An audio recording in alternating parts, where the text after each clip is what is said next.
नमस्कार, एक बार फिर से स्वागत है आपका JJN न्यूज की एक और खास खबर में। लोकसभा चुनाव को लेकर उत्तराखंड में भी सरगर्मियां तेज हो गई हैं। जहां भाजपा ने 3 लोकसभा सीटों पर प्रत्याशियों का ऐलान कर दिया है, वहीं अब सबकी नजरें कांग्रेस पर टिक गई हैं। हालांकि आज दिल्ली में कांग्रेस आलाकमान की स्क्रीनिंग कमेटी की बैठक है, जिसमें उत्तराखंड की 5 सीटों के लिए प्रत्याशियों के नाम पर विचार विमर्श होने की संभावना है। इसे लेकर हल्द्वानी विधायक सुमित हृदयेश ने कहा है कि सभी का पक्ष लेकर जल्द ही कांग्रेस पार्टी अपने उम्मीदवारों का ऐलान करेगी। उन्होंने कहा कि इस बार जनता से जुड़े मुद्दों को लेकर चुनाव में उतरा जाएगा। भारतीय जनता पार्टी पर हमला बोलते हुए विधायक सुमित हृदयेश ने कहा कि भाजपा 400 पार का दावा कर रही है, जो पूरी तरह से हवा हवाई है। पहले भाजपा ये तो बताए कि वो 400 सीटों पर चुनाव लड़ भी रही है या नहीं। वहीं विधायक सुमित हृदयेश ने कहा कि जनता अब भाजपा के खोखले वादों को पहचान गई है। ऐसे में इस बार प्रदेश और देश की जनता वोट के दम पर भाजपा को सबक सिखाएगी। हालांकि क्योंकि उत्तराखंड में 3 नाम बीजेपी फाइनल कर चुकी है, कांग्रेस अभी पिछड़ती नजर आ रही है।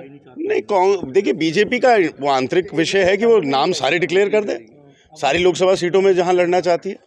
ये कोई इसमें आगे पीछे की बात नहीं है। चुनाव का परिणाम महत्वपूर्ण है और चुनाव में कैसे तीव्रता से लड़ा जाए ये विषय महत्वपूर्ण है। और कांग्रेस इसके लिए पूरी तरीके से ज़मीन से लेके पूरी बूथ तक पूरी तैयारी कर चुकी है। हमारी बूथ कमेटियों और हमारे बूथ अध्यक्ष, हमारे मंडलम जो बने 10 बूथों पे जो एक मंडलम रहेगा, इन सारे पूरे प्रदेश की व्यवस्था बन चुकी है। तो सारे बाराती तैयार हैं, बस दूल्हे का इंतजार है। वजह क्या है? विलम्ब नहीं हो रहा। आज हमारी स्क्रीनिंग कमेटी की बैठक है, उसमें पैनल में नाम जाएंगे और फिर CEC की बैठक होगी। तो एक सतत प्रक्रिया है जो हमेशा से चली आ रही है।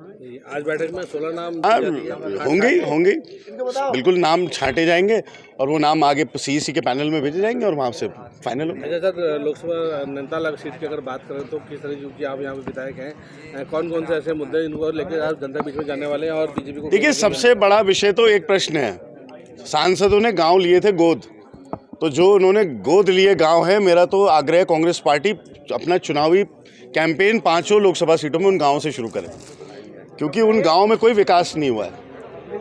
और जो अगर आपने गांव गोद लेने की बात करी थी, अगर आप वहीं कुछ नहीं कर पाए तो बाकी तो हवा में फेंकने की बात है। बीजेपी हमारे नेता राहुल गांधी जी हैं, पूरे देश में देखिए, पहले दक्षिण से उत्तर, अब पूर्व से पश्चिम पूरी यात्रा निकाल रहे हैं। वो देश के कोने कोने में लाखों करोड़ों लोगों से उन्होंने सीधा सीधा संपर्क बनाया है। तो फिर राहुल गांधी जी तो हमारे लिए नहीं, पूरे युवा जितने इस देश के हैं, जो लोग भी परेशान हैं, उनके लिए प्रेरणा स्रोत है। बीजेपी 400 पार का नारा लगा रही, क्या लगता है कितनी? नहीं, मेरे को नहीं लगता 400 पार, क्योंकि पहले तो बीजेपी से पूछना पड़ेगा क्या बीजेपी 400 सीटों पे चुनाव लड़ रही है। ये बड़ा महत्वपूर्ण विषय है। तो ये जो 400 पार कह रहे हैं, पहले भाजपा ये तो बताए 400 सीटों पे भी वो चुनाव लड़ रही है। इसका प्रश्न जवाब दे दीजिए मुझे। संभवतः कब तक? जिस दिन होंगे खुशी होगी, और जिस दिन होंगे उस दिन से बिल्कुल लड़ाई के लिए हम लोग तैयार हैं। ये थी हल्द्वानी से हमारे संवाददाता दीपक अधिकारी की खास खबर। अभी के लिए सिर्फ इतना ही। बाकी की तमाम खबरों के लिए आप बने रहिए JJN न्यूज के साथ। नमस्कार।